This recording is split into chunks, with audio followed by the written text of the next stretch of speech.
Number 2, na-adyo kay tinuod nga relasyon sa Ginoo. Prayer. Ang prayer is very important sa atong life kay mauna siya ang atuang way nga makipag-istorya ta sa atong amahan nga naa sa langit.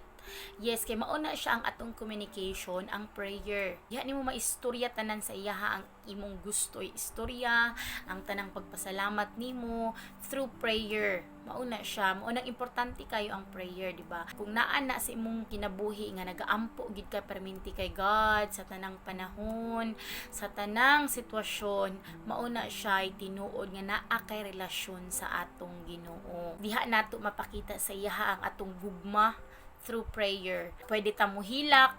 Yes, pwede ta mo hilak sa iyaha while you are praying to God. 'Di ba? Mauna siya ang atong ma-feel pag nakipag-istorya ta sa Ginoo.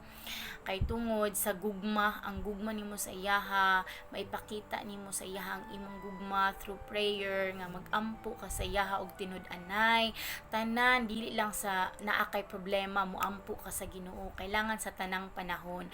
Mauna siya ang tinuod nga naa kay relasyon sa Ginoo.